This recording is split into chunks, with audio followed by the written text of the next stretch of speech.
जिस भेष में जिस परिवेश में रहूं, नमो अरिहंत नमो अरिहंत नमो अरिहंत कहूं।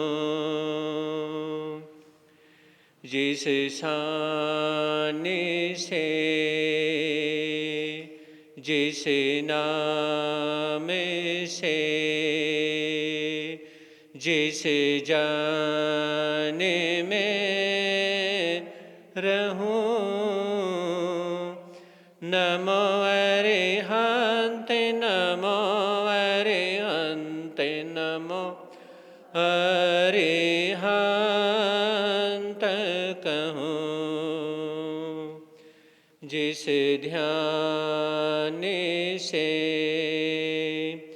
जिस सम्मान से जिस जहान में रहूं, नमो अरिहंत नमो अरिहंत नमो अरिहंत कहूं।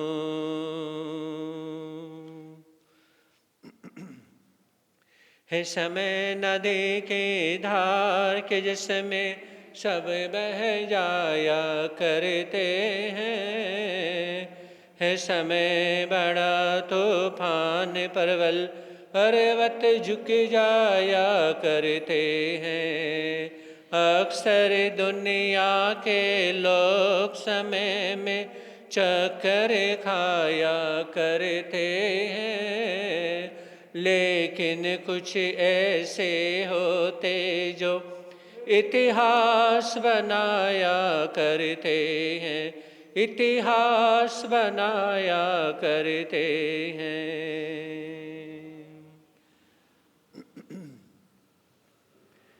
चरण तीर्थंकर शरमण भगवान महावीर स्वामी के चरणों में कोटि से वंदन अभिवंदन। पूज्य गुरुदेव के पावन चरणों में असीम आस्था के साथ कोटि से वंदन अभिवंदन।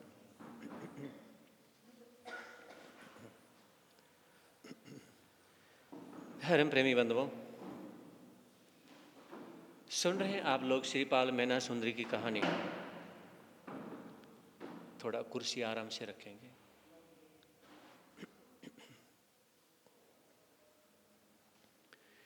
कल सुना था कि समय से पहले भाग्य से अधिक किसी को कुछ नहीं मिलता। ये पूरी तरह से कहें गलत है। इसके बारे में आप लोगों ने सुना था विशेष प्रकार से। और एक एग्जाम्पल उदाहरण और आता है। चंड कौशिक जब जंगल में रहते हैं तो उसमें भगवान महावीर उनके पास में जाते हैं और जहाँ उनका बिल था, विशाल बिल था, वहीं पर जाकर के भगवान महावीर खड़े हो जाते हैं। तो उस समय वहाँ पर खड़े होने के बाद में भगवान महावीर उन्हें प्रतिबोध देते हैं, जबकि चंड कौशिक तो उन्हें क्या है, डसते हैं। अब देखिए, ये चंड कौशिक का अपना कोई भाग्य नहीं है कि भगवान महावीर का आना और उनको बुलाना कोई उनका भाग्य नहीं है। चंड कौशिक का तो जो व्यवहार है वो तो एक डसने का है। वो डसते हैं भगवान महावीर के पैर के ऊपर और डसने के बाद में भगवान महावीर के पैर में से खून नहीं, दूध की धारा निकलती है। तो उसमें चंड कौशिक देखते हैं कि अरे, कहाँ तो खून निकलना चाहिए, उनके पैर में से दूध की धारा निकल रही है। भगवान महावीर उन्हें समझाते हैं कि पिछले जन्म में गुस्सा करने के बाद में आप यहाँ पर आए हैं तो अपने आप को सुधारिए। तो यहाँ पर यह विचार करने की बात है। भगवान महावीर उन्हें प्रतिबोध देते हैं और इस जन्म में फिर वो देवलोक में जाते हैं। इसमें चंड कौशिक का कौन सा भाग्य था? चंड कौशिक का कोई भाग्य तो था नहीं। वो तो इस जन्म में त्रियंच गति में है और भगवान महावीर मनुष्य गति में है। वो भगवान है, उन्हें प्रतिबोध देने के लिए भगवान महावीर खुद आते हैं, चंड कौशिक ने तो कुछ बुलाए नहीं। तो यहां पर यह विचार करने की बात कि हमें दूसरे की किस्मत से, दूसरे के पुरुषार्थ से हमें बहुत कुछ मिलता है। चलिए आपको लेकर के चलता हूं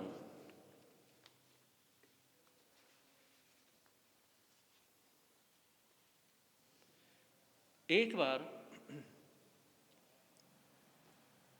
भगवान महावीर से गौतम स्वामी पूछते हैं कि प्रभु,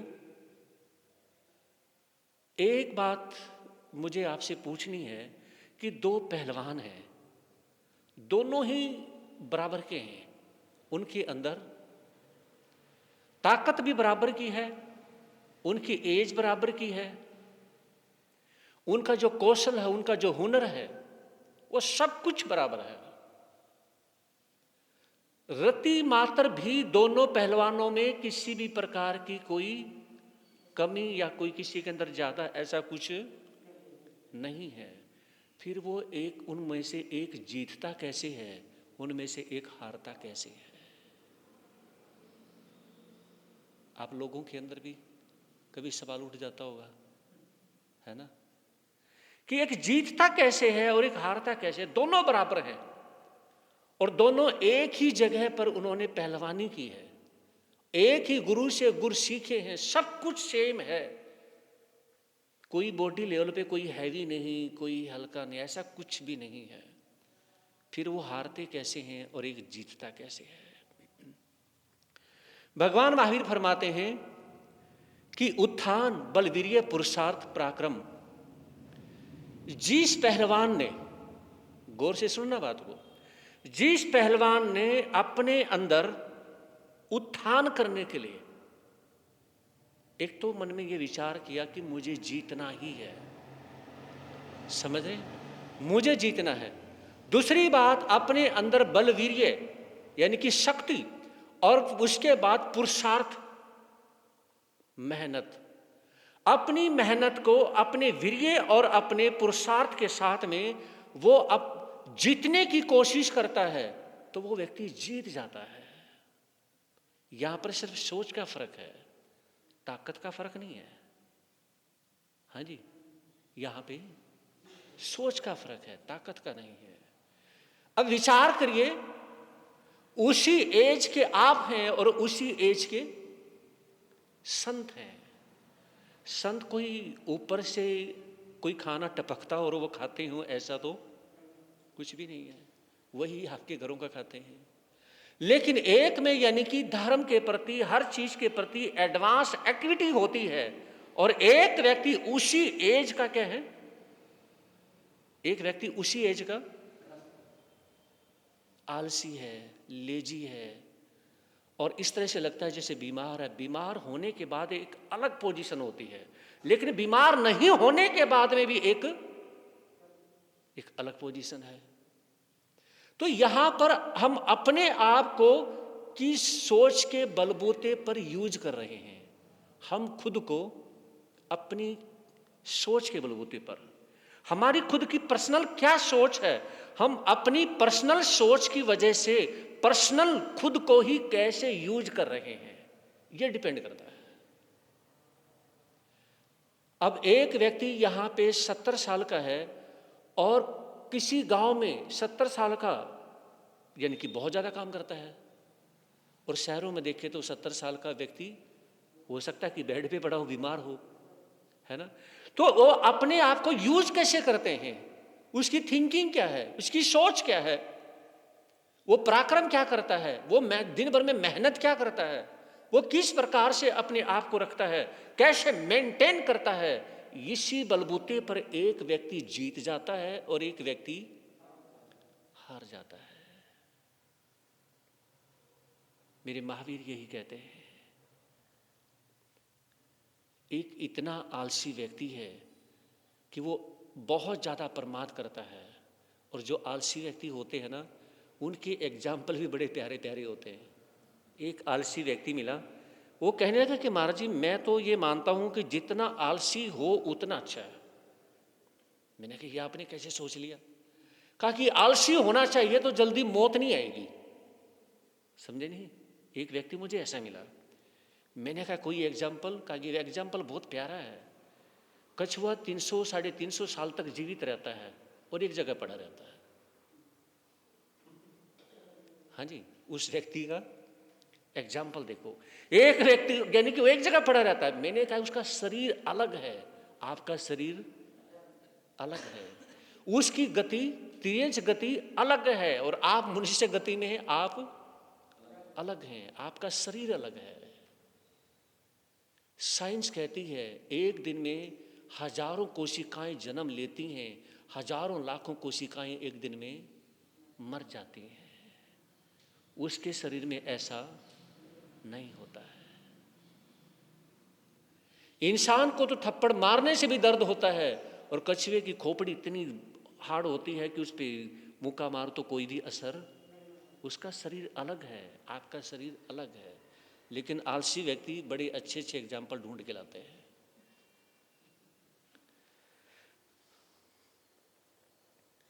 तो आगे राजकुमारी पूछती हैं तस्य सब जगत दास होई, उसका सारा जगत दास हो जाता है।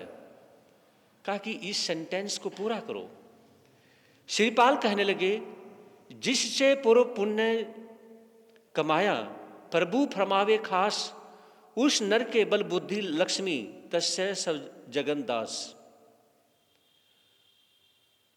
श्रीपाल कहते हैं कि जिसने अपने पिछले जन्म में पुण्य कमाया है वो इस जन्म में मौज करता है। समझ रहे? आप क्या कहते हैं कि जिसकी पिछले जन्म की किस्मत अच्छी हो वो इस जन्म में मौज करता है। आप ये कहते हैं किस्मत क्या है? कुछ नहीं है। हाँ जी वरुण भाई, किस्मत का सभी रोना रोते हैं। किस्मत क्या है? कुछ भी नहीं है, जीरो। यहां पे जीरो लगा दो, किस्मत जीरो है। देखिए पिछले जन्म में आपने पुण्य किया और पुण्य किया, पुण्य का मतलब क्या हुआ? अच्छा काम करना।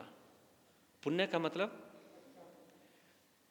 अच्छा पुरुषार्थ किया, मतलब आपने मेहनत की है।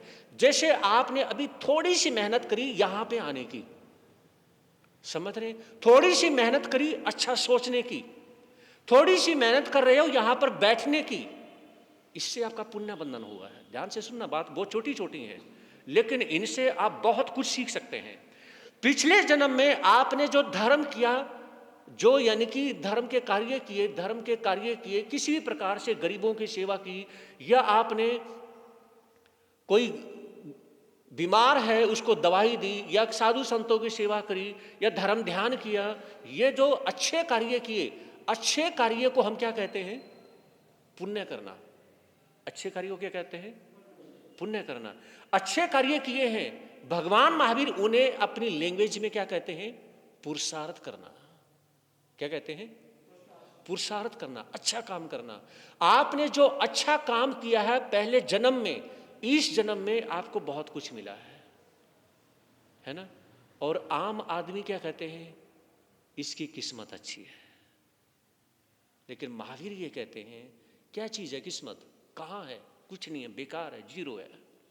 भगवान महावीर कहते हैं किस्मत जीरो समझो। कहां है किस्मत? कुछ नहीं है। आपने अब देखिए, एक व्यक्ति ने तीखी मिर्चें खा ली, उसका मुंह जल गया, और एक व्यक्ति ने गुड़ खाया, उसका मुंह मीठा हो गया। बस आपने जो यानी कि जो जैसा पुरुषार्थ किया है वैसा आपके साथ में हो गया है।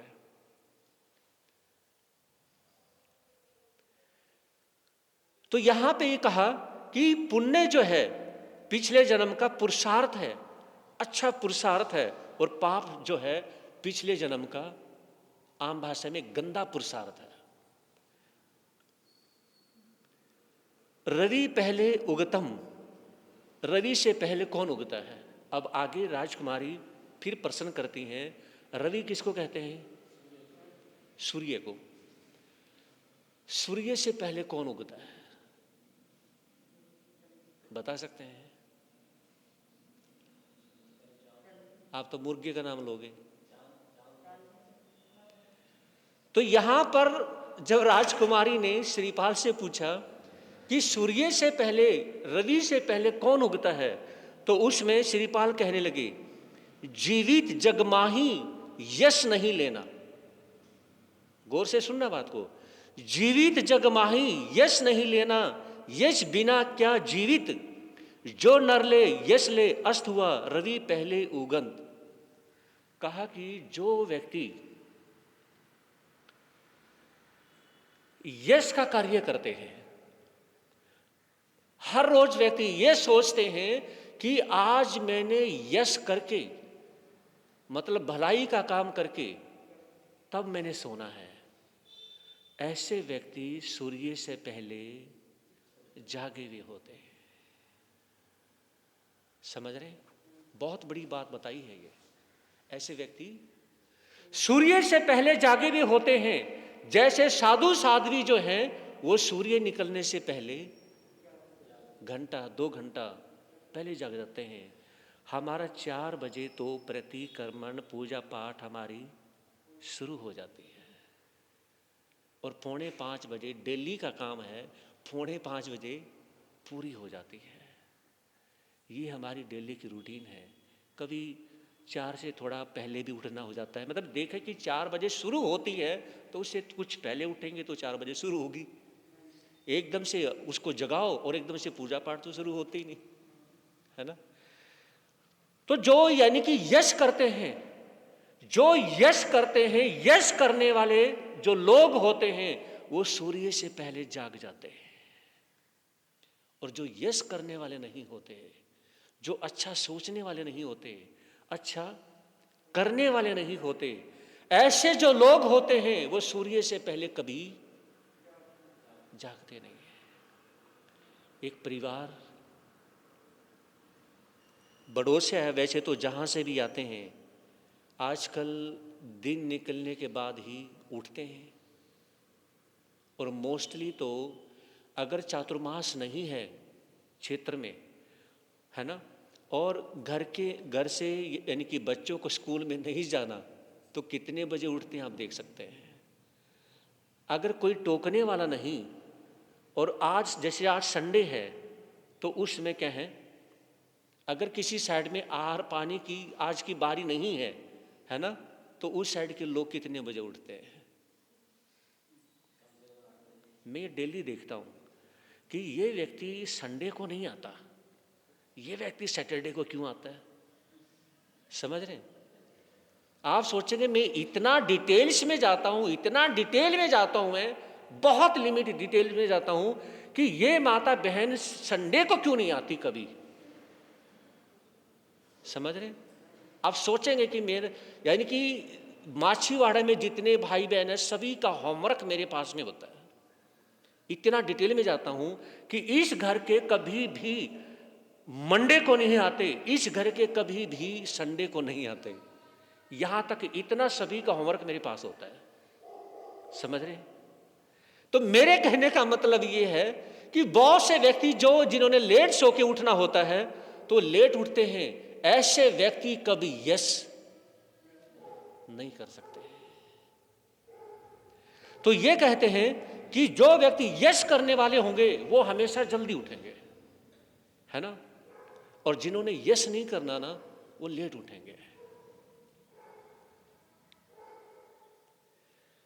तो उसमें श्रीपाल ने कहा कि आपकी और भी कोई सवाल जवाब है। तो राजकुमारी ने कहा कि मेरे सारे सवाल जवाब पूरे हो गए, अब मेरा कोई भी सवाल नहीं है, मैं आपसे शादी करने के लिए तैयार हूँ। राजकुमारी की शादी श्रीपाल के साथ हो जाती है और उसकी 5 सखियाँ थी जो उसकी फ्रेंड थी, उनकी शादी भी उसके साथ हो जाती है। ये जो राजकुमारी थी उनका भी था कि ये नहीं, मैं आप लोगों को अपनी सौतन नहीं समझने वाली। कहा कि प्यार मोहब्बत ये तो जो लिखा होगा किस्मत में मिल जाएगा और नहीं लिखा होगा तो नहीं मिलेगा, बस आपका और हमारा एक ही पति होगा। ये राजकुमारी ने भी कहा, कोई किसी की सौतन नहीं होगी। और 5 जो सहेलियां हैं, जो सखियां हैं, उनकी शादी भी श्रीपाल के साथ हो जाती है, यानी कि 6 की शादी अब फिर हो जाती है। तो उस समय अब आगे उसी सभा में कोलाकपुर से एक व्यक्ति आता है और उसने कहा, आप अपने आप को बहुत बड़े मानते हो, तो चलिए क्या आप मेरे साथ कोलाकपुर चलेंगे? एक व्यक्ति ने श्रीपाल को कहा कि कोलाकपुर चलेंगे। कहा कि किस लिए? वहां पर एक राजकुमारी की यह शर्त है। महाभारत में द्रौपदी की क्या शर्त थी? क्यों देखी नहीं क्या? हाँ जी, महाभारत में द्रौपदी की क्या शर्त थी?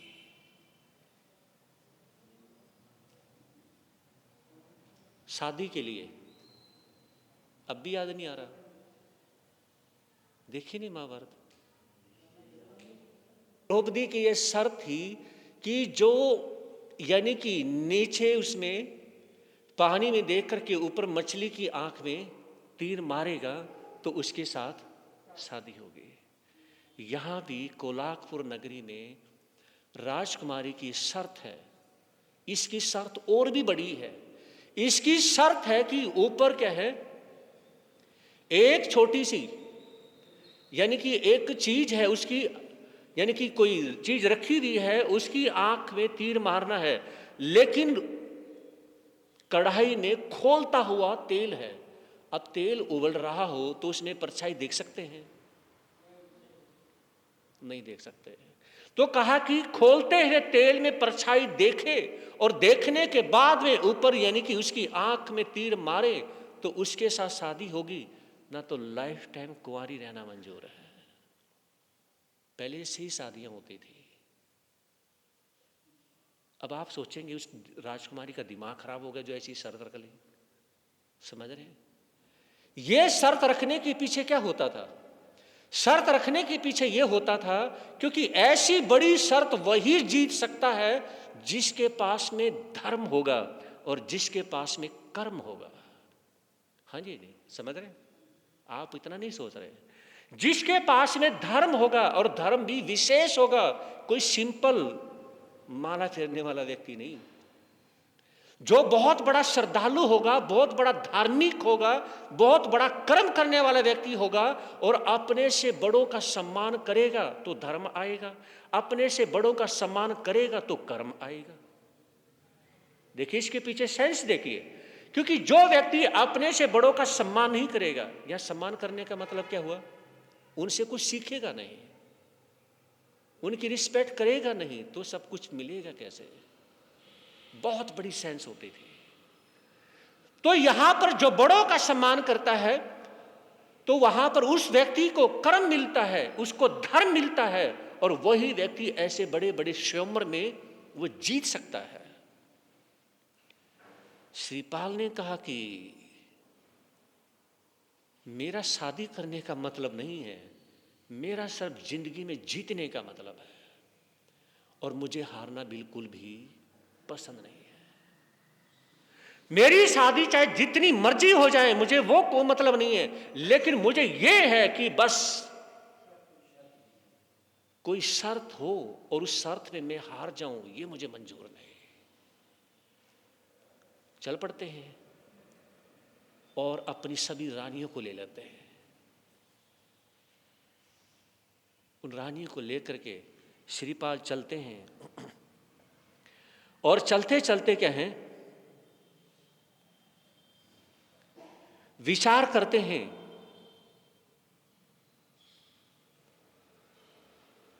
कि मैना सुंदरी को भी देखना है, उसके पास भी जाना है। तो कोलाकपुर में जाते हैं और वो खोलते हुए तेल में देख करके तीर मारते हैं और राजकुमारी के साथ शादी हो जाती है। अब वो यानी कि सभी रानियों को लेकर के उन्होंने देखा कि अरे 12 साल होने जा रहे हैं और श्रीपाल को वहां से चलते समय मैना सुंदरी ने क्या कहा था कि 12 साल के बाद अष्टमी के दिन आप आ गए तो ठीक है, नहीं तो मैं आपको हमेशा के लिए छोड़कर दीक्षा ले लूंगी। आप कितनों के साथ शादी करें, मुझे कोई रोक टोक नहीं। बस एक तो अपने दिल में मेरे प्रति सम्मान, रिस्पेक्ट रखना, दूसरा मेरे प्रति प्यार रखना। आपसे 2 के साथ शादी करें, 10 के लिए करें, मुझे उससे कोई मतलब नहीं। और तीसरा, आप अष्टमी के दिन मेरे पास आ जाएं। अष्टमी के दिन नहीं आए तो आपका और मेरा ये प्यार का बंधन छूट जाएगा, टूट जाएगा। अब अपनी 8 पत्नियों को लेकर के, कहीं 2 के साथ गुण सुंदरी, कहीं इनके साथ, सभी के साथ जो शादी हुई थी सभी को साथ ले लेते हैं और 8 पत्नियों का साथ लेते हैं, लेकिन श्रीपाल के चेहरे पर खुशी नहीं। 8 पत्नियों ने उसे घेर लिया और घेरने के बाद में पूछा, बात क्या है? आपके पास में 8 पत्नियां हैं और इतना धनमाल है, सब कुछ है, कोई दुख नहीं है, और आपके फेस में शिकन कैसी? क्या बात है? तो उसमें श्रीपाल कहने लगे, मत पूछो मुझे बात ये प्यारी, मत पूछो मुझे बात ये प्यारी, समझ इतना आई, मैना सुंदरी सती मुझ इस निंदिया में आई। श्रीपाल को नींद नहीं आ रही है। श्रीपाल कहने लगे, मुझे नहीं पता ऐसा कौन सा मेरा पुण्य आगे आ गया जो आप 8 पत्नियों के साथ मेरी शादी हो गई। लेकिन मैं एक बात कहना चाहूँगा, आज मैं बहुत कुछ हूँ और मैं कहता हूँ अपनी ज़िंदगी में सब कुछ हूँ, लेकिन मैं सिर्फ एक की वजह से हूँ। किसकी वजह से? अपनी पत्नी मैना सुंदरी की वजह से। यहाँ पर श्रीपाल कहने लगे, यहाँ पर मैं अपने माँ बाप का नाम भी नहीं ले सकता, और थोड़े से इमोशनल हो जाते हैं। यहाँ पर मैं किसी का नाम नहीं ले सकता।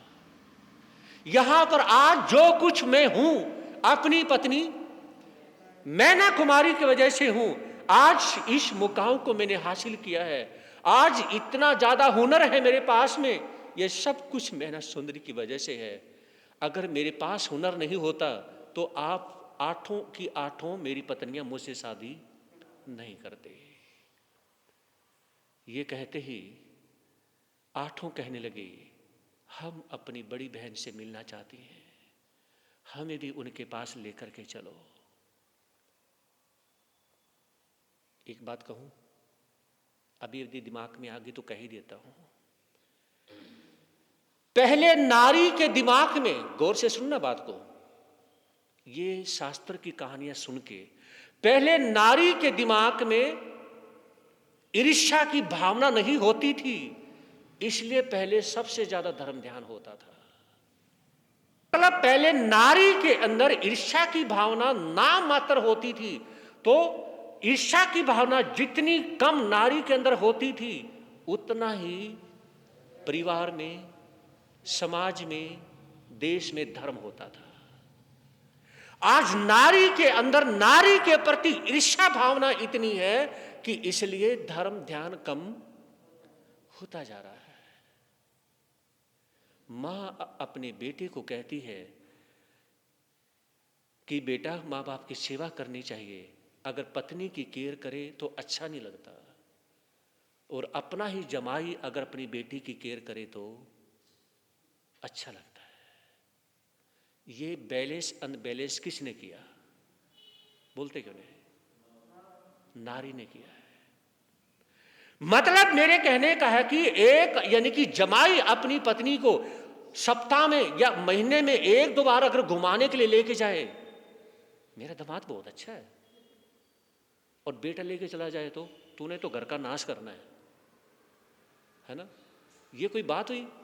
मैं तो कभी अपनी जिंदगी में अपने हस्बैंड के साथ गई नहीं, और तू महीने में 1 बार लेके चला जाता है, यानी कि 20,000 का सत्यानाश कर दिया तूने, है ना? होता कि नहीं होता? और जमाई लेके चला जाए तो मेरी बेटी सुखी है, और बेटा यानी कि महीने में क्या, अगर 6 महीने में 1 बार भी लेके चला जाए तो बस काम खराब हो गया। गलत तो नहीं कहा मैंने? ये घर में बैलेंस अनबैलेंस किसने बिगाड़ा? नारी ने बिगाड़ा है। काश अगर तुम्हारे अंदर से ईर्ष्या की भावना खत्म हो जाए ना, तो इस घर के अंदर स्वर्ग हो जाएगा। समझ रहे? स्वर्ग हो जाएगा। काश अपनी बहू को भी ऐसे ही गले से लगाना सीख लो जैसे आप अपने गले अपनी बेटी को लगाती हो, तो क्या होगा? ये अनबैलेंस घर सब ठीक हो जाएगा। गलत तो नहीं कहा। उसमें देखिए कि यानी कि ये नहीं कहती कि वो मेरी सौतन है, यानी कि मैं पति का प्यार शेयर क्यों करूं, वो शेयर करती हैं और कहती हैं हमें आठों को अपनी बड़ी बहन के पास जाना है, जल्दी से लेके चलिए, है ना। तो उसमें श्रीपाल कहने लगे, मुझे मैना सुंदरी की इतनी याद आ रही है कि मैं उसके बिना रह नहीं पा रहा, और मैंने उनको वचन दे रखा है, मैंने उनको वचन दे रखा है, और वचन ये दे रखा है कि मैं आपके पास में अष्टमी को पहुंच जाऊंगा। अगर मैं अष्टमी को नहीं पहुंचा ना, तो वो दीक्षा ले लेंगे। तो आठों कहने लगी कि हम चलेंगे। तो श्रीपाल कहने लगे, कहा कि सुनो, दिन रात चलना पड़ेगा, अगर विश्राम भी करना है तो वहीं पे होगा।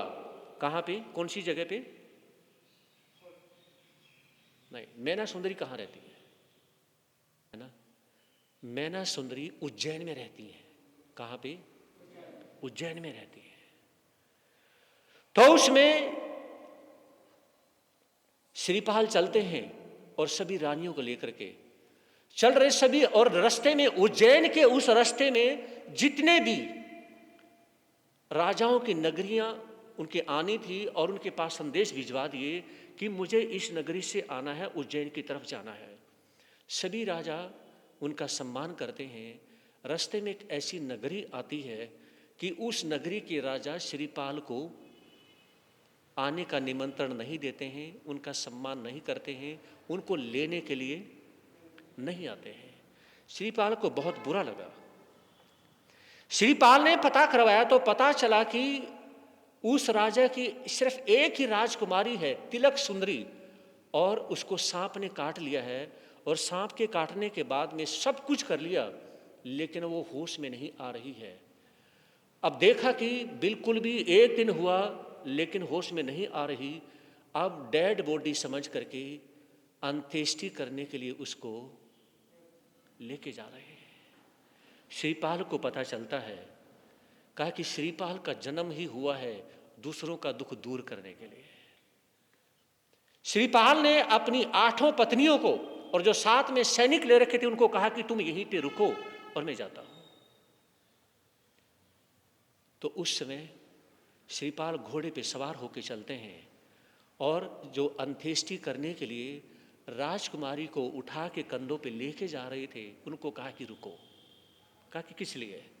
कहा कि जीवित है। कहा कि तेरा दिमाग खराब है, इसको सांप ने काट लिया है, हमने 2 घंटे 4 घंटे 6 घंटे सब कुछ देख लिया, और सारे वैद्य सब कुछ दवाई मेडिसिन कर ली, लेकिन राजकुमारी होश में नहीं आ रही है, और हमने देख लिया अच्छी तरह से, अब ये डेड हो चुकी है, अब ये डेड बॉडी है।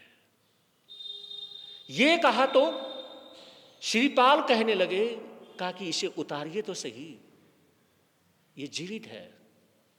तो सभी कहने लगे कोई बात नहीं। सभी को बहुत गुस्सा आता है, श्रीपाल के ऊपर गुस्सा आता है। कहा कि कोई बात नहीं, देखते हैं, जीवित करके दिखाओ। आपको याद होगा कि एक बार देवता के द्वारा उन्हें 2 हार दिए गए थे श्रीपाल को। तो उसमें से एक तो हार लेकर के और उसे पानी में धो करके और तिलक सुंदरी पर छींटे डालते हैं, पानी के छींटे। करते ही क्या है, वो बैठ जाती है। राजा सभी सोचने लगे कि कमाल है, ये पुरुष भी पता नहीं कैसा असाधारण पुरुष है, ऐसे क्या है इसके पास में। क्योंकि श्रीपाल एक कदम भी उठाता है तो धर्म का सरना लेकर के उठाता है, ऐसे मुंह उठा के कहीं भी नहीं चलता। तो उसमें जैसे ही तिलक सुंदरी उठ करके बैठती हैं और उन्हें सामने जब एक ऐसे युवक को देखा, वो मोहित हो जाती हैं। कहा कि मेरी जिंदगी जिसने दी है, मेरी डोली तो जा रही थी कहां, शमशान घाट की तरफ, अब मेरी डोली जाएगी आपके साथ में, मंजूर है या नहीं बोलो। तो उसमें राजा ने भी कहा कि मेरी बेटी की शादी आपके साथ होगी, आप नहा ना करें या कुछ भी करें, होगी। तो उसमें श्रीपाल कहने लगे कि देखिए, मेरे पास रुकने के लिए बिल्कुल भी समय नहीं है, मुझे क्या है, अर्जेंट पहुंचना है अष्टमी के दिन, और आज सप्तमी हो चुकी है। श्रीपाल ने कहा कि आज सप्तमी है और मुझे कल अष्टमी के दिन पहुंचना है। तो उसमें राजा कहने लगे, कुछ भी हो इसके साथ शादी तो करनी पड़ेगी, मेरी एक ही बेटी है और आपने जिंदगी दी है। तो राजकुमारी ने भी कहा, अगर मुझे जीवित ही करना था तो फिर मुझे अपनाओ, और अपनाना नहीं था तो मुझे जीवित क्यों किया। अब बात यहां फंस जाती है। तो श्रीपाल कहने लगे कि ठीक है, मैं शादी करने के लिए तैयार हूं, लेकिन आप जल्दी से आधे एक घंटे में जो कुछ कर सकते हैं तो कर दें, नहीं तो मैं रुकने वाला नहीं। क्योंकि इसके दिमाग में एक ही बात सवार है कि सब कुछ दुनियादारी एक तरफ और मैना सुंदरी का प्यार एक तरफ। मैं दुनिया की हर चीज छोड़ सकता हूं, लेकिन श्रीपाल विचार करते हैं मैना सुंदरी को नहीं। आज मेरे पास जो हुनर है, मैंने चाहे इसको जीवित किया है, हालांकि उसके अंदर प्राण अटके हुए थे। किसके अंदर? तिलक सुंदरी राजकुमारी में। कुछ भी हो, यह सब कुछ जो कुछ हो रहा है मेरा चारों तरफ, क्योंकि चारों तरफ श्रीपाल का यश होता है और दुनिया यानी कि श्रीपाल के गुण गाती है, तो श्रीपाल एक ही बात कहते हैं, आज जिस मुकाम पे हूं ना, ये मैना सुंदरी की वजह से हूं। फटाफट उसके साथ शादी करवाई और तिलक सुंदरी को भी साथ में लिया। 9 राजकुमारी 9 पत्नियां साथ में लेकर के चलते हैं और पहुंच जाते हैं। पहुंचते हैं तो उस नगरी के राजा अपने सारे द्वार बंद कर देते हैं कि ये तो कोई दुश्मन आ रहा है, ये कोई दुश्मन आ रहा है हमारी नगरी पर अटैक करने के लिए। और जब उसी नगरी में मां को पता चला कि नगरी के दरवाजे राजा के द्वारा बंद करवा दिए, अब श्रीपाल नहीं आ सकते, आज सप्तमी है, नहीं आ सकते, तो क्या होगा? श्रीपाल की मां, उसे रोना आ जाता है। श्रीपाल की मां को रोना आ जाता है, और जैसे श्रीपाल की मां को रोना आता है, मैना सुंदरी कहने लगी, आप रो मत, मुझे 2 चीजों पर विश्वास है। किस पर विश्वास है? एक तो नवकार मंत्र पर विश्वास है, और दूसरा मुझे अपने पति पर विश्वास है। वो सब कुछ कर सकता है, लेकिन वो मुझे नहीं छोड़ सकता, क्योंकि मैंने उसे सच्चे दिल से प्यार किया है। दुनिया इधर से उधर हो सकती है, लेकिन वो मुझसे दूर नहीं हो सकता, और मैं उससे दूर नहीं हो सकती। चाहे वो जितनी मर्जी शादी कर ले, लेकिन वो मुझे नहीं छोड़ सकता है। इसलिए मैं हाथ जोड़ के कहती हूं, आप रो मत, मेरे पति आने वाले हैं। जब इतना ओवर कॉन्फिडेंस सास ने अपनी बहू का, मैना सुंदरी का देखा ना, तो उसके फेस पे चमक आ गई, और मैना सुंदरी के फेस के ऊपर किसी प्रकार का कोई ऐसा भाव नहीं। कहा कि वो आएंगे, मुझे पता है कि सब कुछ होगा, लेकिन चट्टान को भी वो क्रॉस कर जाएंगे, क्योंकि उसके पास भी एक चीज है। क्या? नवकार मंत्र है, उसके पास भी नवकार मंत्र है।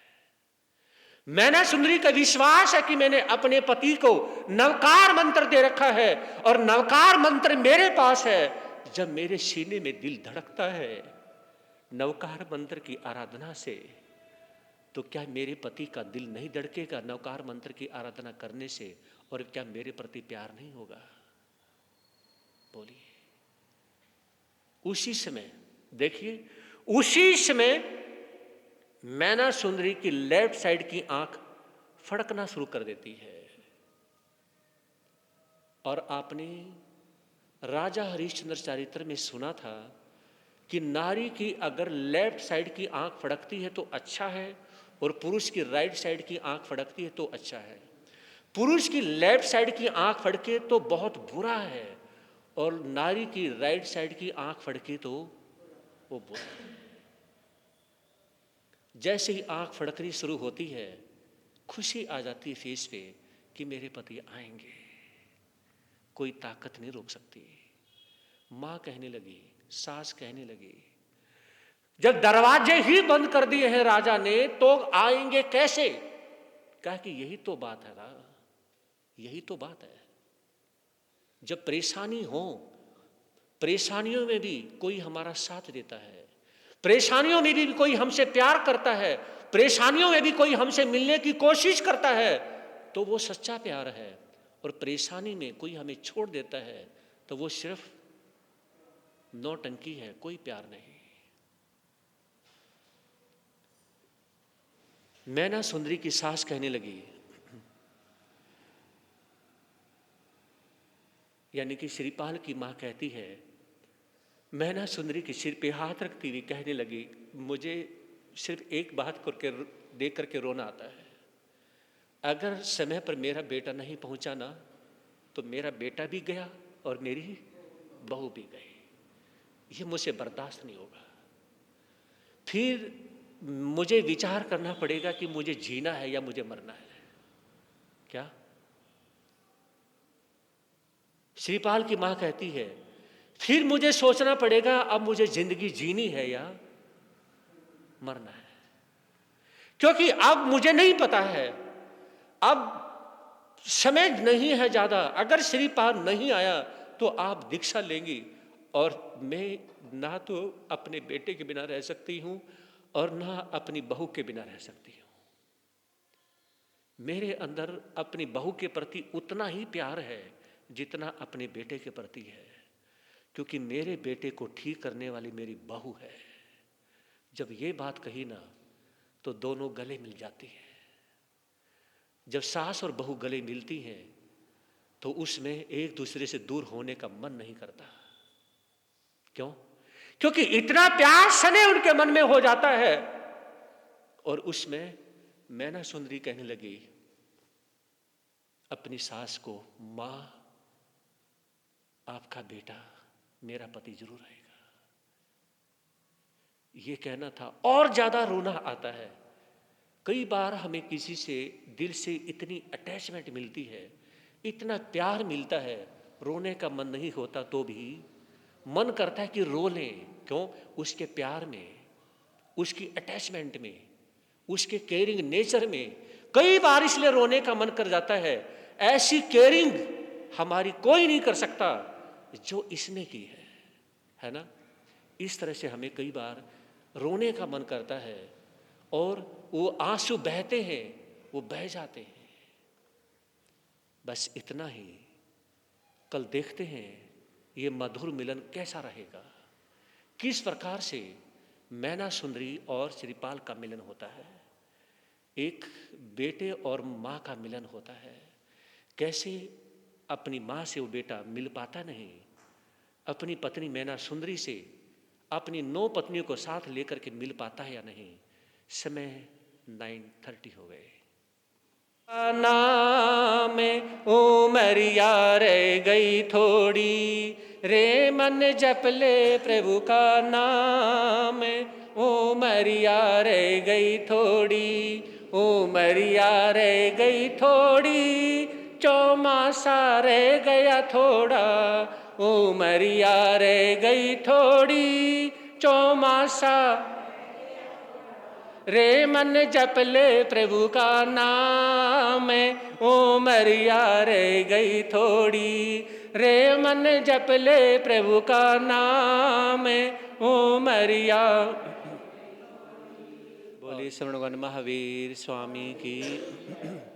आचार्य भगवान श्री ऋषि मुनि जी महाराज की।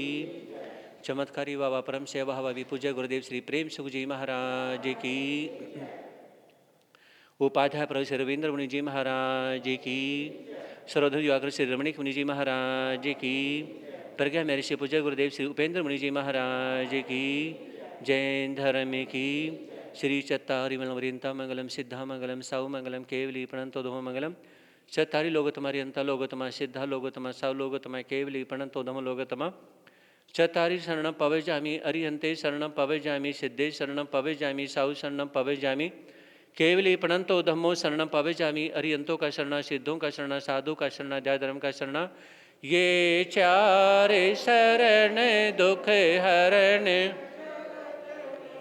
और न शरणा कोई।